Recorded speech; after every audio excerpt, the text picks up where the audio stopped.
Pertama-tama yang harus kita tahu, rumusan masalah yang mungkin saya jelaskan ini adalah apa sih konsep dasar sistem informasi, apa sih aturan e-bisnis pada bisnis, apa sih faktor paling menentukan SIB, sistem informasi bisnis, apa sih sistem informasi bisnis, apa sih tantangan manajerial, yang selanjutnya apa sih sumber daya informasi bisnis, dan selanjutnya apa sistem informasi bisnis, apa sistem informasi yang mendukung penjualan. Oke, masuk ke selanjutnya. Nih, pertama konsep dasar informasi bisnis. Eh, dalam dunia sekarang, teknologi informasi atau informasi teknologi yang populer saat ini adalah bagian dari mata rantai dari perkembangan sistem informasi dalam dunia sistem informasi atau istilahnya informasi sistem. Istilah TI memang merujuk pada teknologi yang digunakan dalam menyampaikan maupun mengolah informasi. Namun pada dasarnya merupakan bagian dari sistem informasi itu sendiri. Sistem informasi bisnis yaitu merupakan kumpulan dari berbagai informasi yang memiliki kesatuan satu dengan yang lainnya yang ditunjukkan untuk kepentingan bisnis. Jadi sistem informasi ini dirancang untuk kepentingan bisnis. Dasarnya ya sistem informasi bisnis ini di dasarnya adalah untuk kepentingan bisnis dalam mendukung penyampaian sesuatu yang dimanfaatkan teknologi yang merupakan teknologi komputer sebagai medianya. Jadi komputer yang sebagai medianya, teknologi komputer dalam penyampaian informasinya. Istilah sendiri merupakan perkembangan dari sistem informasi, semakin tinggi kualitas teknologi informasi yang maka efektivitas dan efisiensi semakin baik. Seperti itu konsep dasarnya. Terus aturan-aturan apa sih di e-bisnis pada bisnis? Jadi dalam bisnis atau e-bisnis itu ada beberapa aturan yang harus dipenuhi atau aturan yang harus eh, dijalankan untuk menjalankan suatu bisnis kita. Satu, komunikasi. Kenapa komunikasi ini penting?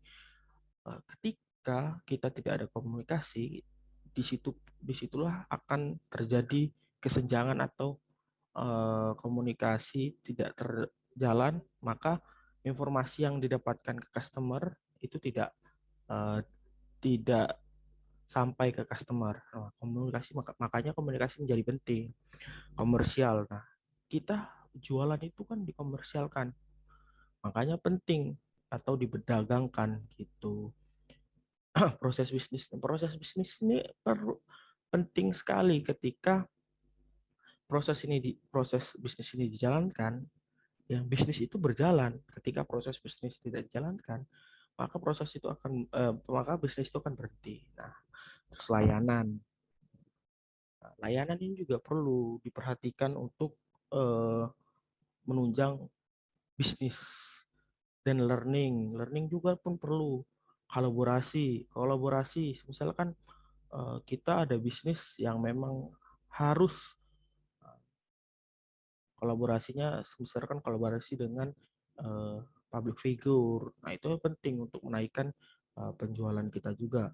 Terus gabung ke komunitas nih, komunitas ini sangat menunjang ketika kita memang perlu relasi relasi dalam konteks memang uh, untuk menaikkan penjualan atau untuk memperlancar proses bisnis. Komunitas ini penting sekali. Gitu. Selanjutnya, faktor apa sih yang paling menentukan sistem informasi bisnis? Satu, menentukan biaya cost. Biaya ini wajib dirap atau rancangan anggaran biaya. Setelah dirap, dipitingkan segala macam ini, penentuan biaya ini wajib, dan biaya ini sangat riskan sekali untuk di perusahaan. Terus komersial, pemasarannya itu gimana? Nah, kita langsung lanjut ke konten. Nah, konten ini dapat menjadi satu indikator untuk pemasaran karena tidak menutup kemungkinan sekarang ini eranya teknologi. Ya, konten itu perlu malah lebih efisien untuk merekrut atau eh, untuk customer itu percaya atau customer itu kenal dengan produk kita. Itu konten. Komunitas yang tadi, komunitas kita perlu komunitas ini untuk satu jaringan, kedua memang relevansi. Selanjutnya komunitas ini penting untuk menjaga kestabilan juga karena di dalam komunitas ada sharing segala macam. Nah, kenyamanan. Nah, kenyamanan ini penting sekali karena zaman sekarang, era sekarang, nyaman itu dibutuhkan sekali oleh pelanggan ataupun customer kita ataupun investor kita. Harus perlu konektivitas. Nah, konektivitas nih, misalkan kita punya bisnis tapi tidak ada konektivitas dalam sebuah bisnis itu akan susah untuk berkembang. Contohnya konektivitas misalkan dari digital sama tradisional itu harus perlu. Kita offline dan online itu harus terjalin konektivitas dengan hubungan ataupun konektivitas secara jaringan perusahaan yang sama itu wajib juga gitu. Terus kemampuan dalam selanjutnya kemampuan dalam mengimplementasikan strategi e-bisnis masing-masing mencakup kebijakan di antara lain internal, manajemen dan staf, pelanggan, customer itu harus kemampuan ini harus dikuasai. Asosiasi, pemasok, perantara, pemilik web, provider ini perlu juga karena terus komunitas web juga gitu. Terus tipe-tipe sistem informasi. Tipe sistem informasi ada 6 tipe. Satu Transaction Processing System, TPS. Sistem ini adalah sistem yang terkomputerisasi yang menjalankan dan menyimpan rutin setiap hari untuk menjalankan bisnis. Jadi ini berjalan sistematis. Ini untuk menunjang kita. Terus knowledge dan work system KWS. Sistem informasi yang membuat mengintegrasikan pengetahuan baru ke organisasi.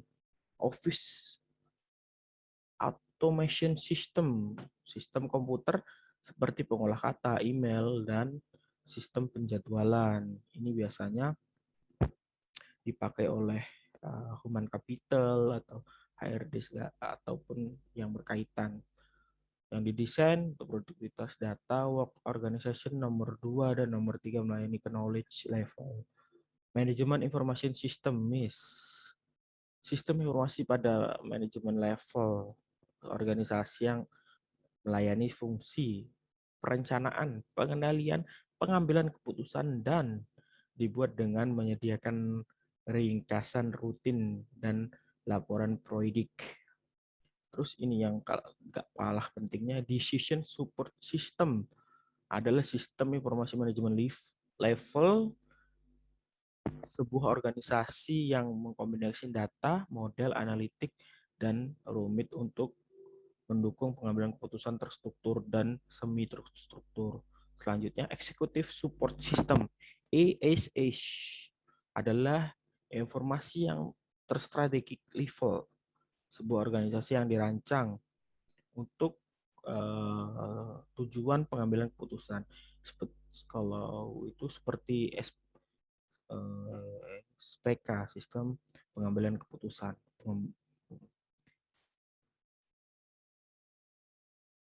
Nah, selanjutnya sumber daya informasi bisnis. Sumber daya informasi bisnis di sini adalah merupakan sebuah subsistem pembangun dan penggunaan sistem informasi bisnis. Sistem informasi bisnis secara umum memiliki banyak sumber daya pendukung, tetapi sumber daya mendasar ada 5. Yang pertama, sumber daya manusia. sumber daya manusia ini dapat dibagi menjadi user atau pakar. User ini merupakan manusia yang menggunakan sistem informasi seperti manajer, pemasok, akuntan, dan segala macam. Untuk pakar merupakan sumber daya manusia yang mengembangkan mengoperasikan sistem seperti sistem analisis, pembuatan software, operator sistem. Nah, ini lebih ke eh, pengolah atau provider ini pengolahnya, nah, developernya, pakar sistem pakar. Nah, selanjutnya sumber daya hardware. Hardware ini merupakan peralatan fisik perangkat keras yang digunakan dalam pengolahan dan pemrosesan sistem informasi. Nah, selanjutnya sumber daya software dapat dibedakan menjadi tiga, yaitu software system. Software system ini operasi yang berguna untuk melakukan operasi pada sistem komputer. Software aplikasi adalah yang memprogram dan memproses langsung bagi pengguna tertentu. Nah, oleh pemakai RS lain itu juga berkolaborasi dengan membantu penyelesaian pekerjaan. Contohnya adalah program analisis penjualan dan program penggajian. Nah, ini contohnya. Prosedur yang merupakan perintah-perintah bagi orang yang akan menggunakan sistem informasi. Contohnya prosedur entry pada prosedur pensusunan cek data. Ini lebih ke purchasing. Purchasing ini lebih untuk di selanjutnya sumber daya data. Data termasuk deskripsi produk, catatan pelanggan, file kepegawaian, dan database persediaan ini masuk ke cloud. Nah, ini sumber daya data ini sangat penting sekali bagi perusahaan. Bahaya untuk data ini bocor ke pelanggan ataupun ke kompetitor. Sangat berbahaya. Sumber daya jaringan, media komunikasi. Jaringan ini media komunikasi antara lainnya proses komunikasi, software untuk akses dan pengendali jaringan. Ini sumber daya jaringan. Selanjutnya sistem informasi yang mendukung penjualan. Peran utama sistem informasi dalam bisnis antaranya nih, mendukung operasi sistem bisnis, mulai dari akuntansi sampai perusahaan pesanan pelanggan. Sistem informasi mendukung dengan manajemen atau operasi sehari-hari. Ketika tanggapan atau respon yang cepat menjadi penting, maka kemampuan sistem informasi untuk dapat mengumpulkan dan mengintegrasikan sistem informasi ke berbagai fungsi menjadi penting. Nah, ini mendukung operasi bisnis. Jadi bisnis kita didukung oleh sistem gitu. Mendukung pengambilan keputusan manajerial. Ini SPK nih, sistem pengambilan keputusan. Nah, ini sistem informasi ini mengkomunikasikan informasi manajer menjalankan bisnis lebih baik. Jadi ini bisa untuk review atau untuk evaluasi. Hanya sistem informasi ini sangat penting. Terus selanjutnya mendukung keunggulan strategis. Sistem informasi untuk dirancang untuk pencapaian sesuatu strategis perusahaan dan menciptakan keunggulan masing-masing pasar. Jadi mendukung sistem informasi ini bisa mendukung untuk strategi apa yang bisa jadi unggulan suatu perusahaan gitu. Studi kasusnya pada Telkom Indonesia. Yang harus kita ketahui dulu, Telkom Indonesia ini adalah perusahaan BUMN yang bergerak di bidang telekomunikasi. PT Telkom mendirikan sarana dan jasa pelayanan telekomunikasi ke pelosok-pelosok daerah. Ini visi misinya. Nah, ini struktur organisasinya. Nah, selanjutnya sistem informasi dapat dibentuk dari diagram piramida. Piramida yang terbagi menjadi 4 bagian, yaitu ACE, Executive Information System, yang tadi kita jelaskan, DSS, Decision Support System, dan MIS, Management Information System. Selanjutnya TPS, Transition Process System. Nah, ini diagram atau ini flow-nya dari eksekutif, senior manager, middle manager, worker. Jadi dari owner ke senior manager, terus middle manager, middle manager, terus ke worker atau pegawai. Jadi seperti ini susunannya. Operation system yang tadi, sistem informasi selalu dibutuhkan. Memang informasi ini harus dibutuhkan, selalu dibutuhkan. Terus proses sistem TPS. Selanjutnya Enterprise Collaboration System. Ini kondisi sekarang. Jadi keuntungan ataupun implementasi dari sistem informasi ini sekarang dapat diintegrasikan dengan aplikasi yang bisa mencetak ini nota dinas elektronik, slip gaji online, BKP online, email drive, RDB, FBI, dashboard Kantedel, dashboard produk, dan knowledge management, dan lain-lain. Nah, ini keuntungan dan implementasi dari sistem informasi. Manajemen support system. Untuk manajemen support system, proses kerja Telkom membangun infrastruktur atau integrasi koordinasi kebijakan dan sosialisasi strategi. Berikut informasi PT Telkom dapat web data. Nih, dari sekian ini, Telkom sudah mengimplementasikan untuk short remote access SRA. Nah, ini yang bisa masuk cuman pegawai Telkom seluruh Indonesia yang memang terdaftar dengan nomor NIK pegawai dan user itu nanti dibagikan oleh Human Capital. Ini implementasinya. Decision support system, motion learning system. Ini teknologi sistem informasi ini bagian suatu perusahaan sangat penting memang.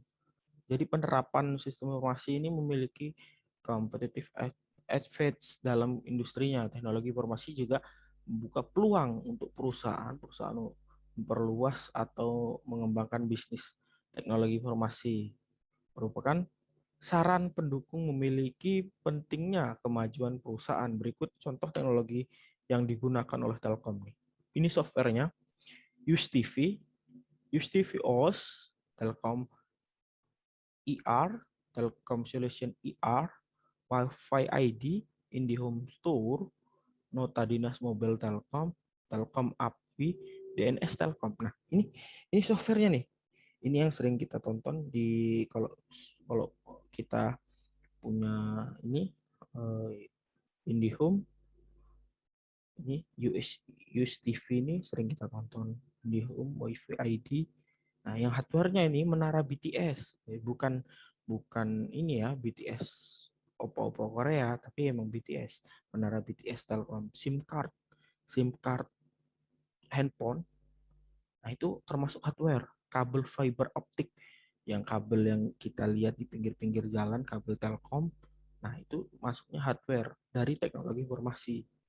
Kabel UTP, kabel telepon yang menghubungkan antara Telkom ke home telepon rumah. Nah, terus komputer, data chain. Nah, ini yang sudah diimplementasikan Telkom. Telkom ini termasuk perusahaan yang memang bergerak di bidang teknologi juga, yang menerapkan teknologi informasi yang sebaik-baik mungkin. Telkom.